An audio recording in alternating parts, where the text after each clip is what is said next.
revolutionary group of people, at least movement, entrepreneurially, are going to come from this culture. Of course they are. I said the last one was the Bill Gates in the tech sector. I said the future is out of this segment. And I said one of them is going to reach $1 billion quicker than you know. And people used to look at it as crazy, and then you hear, oh, 50 Cent's involved in Coca-Cola $4.1 billion deal. Jay-Z sells $200 million. Right, and then, I mean, of course, all of what you have done to kind of pave the way. I sold 2 companies, right?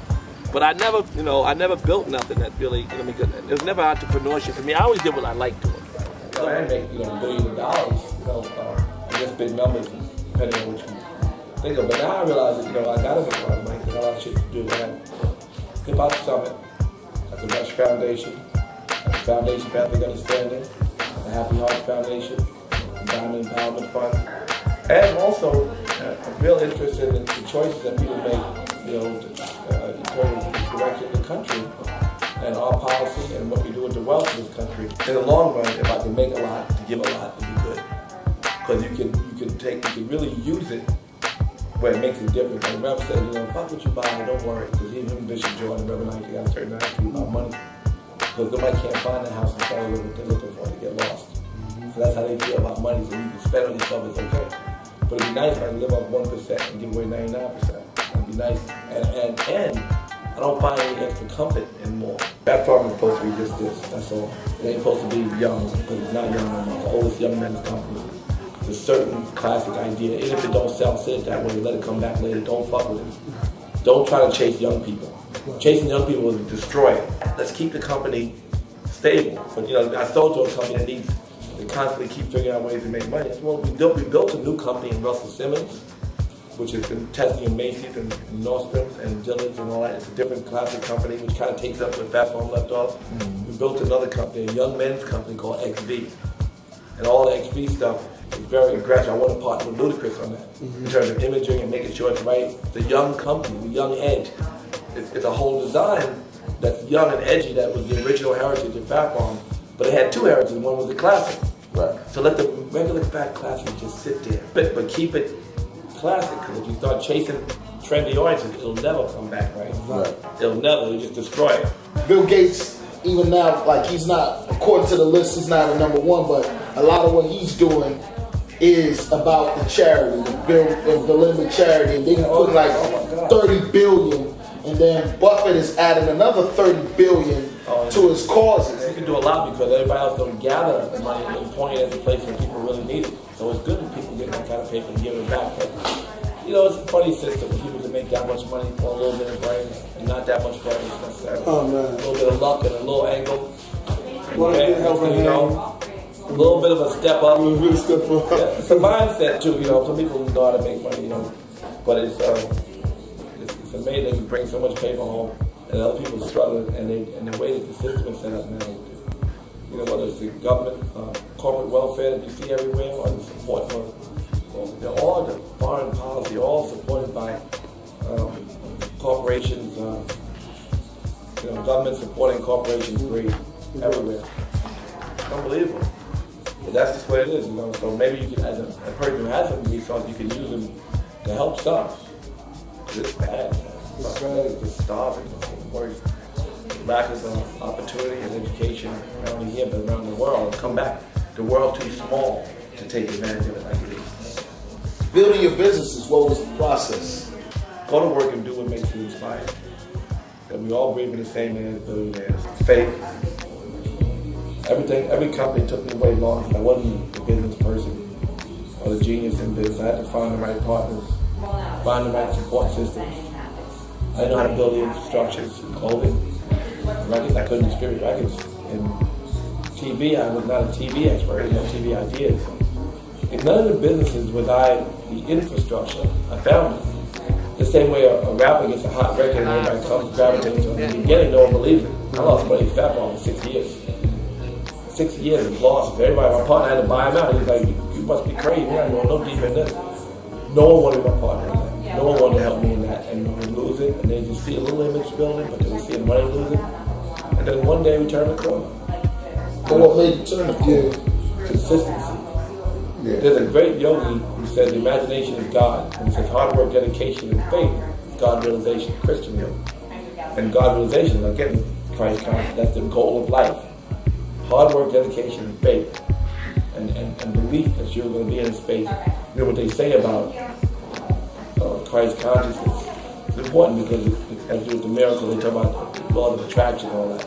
Faith, the great miracle workers, Jesus Christ, and all these things I know you can do even greater. You're all gods. Miracles, in other words, I ain't doing nothing. Y'all can do all this, but when you're in union with God, in space, to move towards that, having faith, makes things happen. Miracles really unfold. And so they say that you don't have to do any work. God will test you between your imagination and your goal. Anything you imagine is true, but you have to work on it until it becomes true, right? When you have perfect faith, when you're in perfect union, but they also say in perfect union, this is in all scripture, but especially in the yogic scripture, when you see the world and you're really clear, you see everything in perfect order. That's why Mother Teresa sit there and everybody's starving and suffering, and she's smiling and blissful. So it's all God who made this guy. Everything's in perfect order. Everybody's doing, it's all God's work. The hard struggle is the gangster with the mean face and the anger and the anxiety. And the sweet, spiritual, happy person is the easy job. Some of us think that's the guy who's happy because they're only here to be happy for a minute and get in the box. The happy person is doing the easy job. Unhappy person doing the hard job. Is it like yin and yang? They are making the same work in perfect order. So when you see that, then you have little work to do. But you just make people happy. Keep trying to show them the easy way. So many young people in our era now have an entrepreneurial spirit. And the challenge is like, how do you pioneer? How do you just take an idea? Like, for example, with the clothing, you led that move. How did you get funding for an urban clothing line with nobody? We didn't get funding. I was borrowing money at one point. I had to sell Def Jam. I spent all the money I had. I spent like $8 million and I had to borrow money. Then Def Jam sold right at the same time the company got out. Def Jam sold. It was funny. So then I didn't have any money, but the whole time I was struggling, I was putting my own money in. And I had to, no one had to spend, but no one had to spend $8 million. Only I was able to, was making outerwear with no logo on it. Because I was just trying to build a company that sold, as opposed to trying to build a logo and brand. You're like the face that brings these young, creative, talented people. From a Rick Rubin to the Leo Cohens to the Chris Lighties to the Kevin Lyles to the Jay-Z's to the Ludacris's, and the people that you've been able to touch have been able to have massive financial success. How have you been able to touch these people to draw these abilities out of them and make them maximize their potential? I think that, people staying grounded is very important part of the process. When you forget your goal is really inspiring. The greatest part of life is the excitement of every day going to work, doing what you're doing. Then one day, that excitement's gone because you think your goal. You get disconnected from your purpose. It's always about grounding people. It's always about people learning, well then, what are you going to do with your celebrity? What are you going to do with your money? What are you going to do? You lift your family up, that makes you feel good. You use it to help some charity, it makes you feel good. You're going to use it to benefit others, because it really is your seats. The more seats you have, the more people you can sit their ass in. Because if you have your seat and a bunch of empty seats, it's sadness. That's what people have, a lot of them in the beginning. But they find their way back, and I try to set that in, try to remind them of that in different ways. If you find that what really makes you happy is helping and lift other people up, then the more you do it, because it's a selfish thing. Half the time, it's just when your own happiness comes from it, and you know it. People don't always know it. They wake up in the morning thinking they want to figure out what they're going to get that day. But they really, anybody who gets anything in that day that we're talking about wakes up thinking what they're going to give. That's how you wake up. And everything that we sell is for happiness, whatever we sell. We want to try to make sure what we sell is for long-term happiness.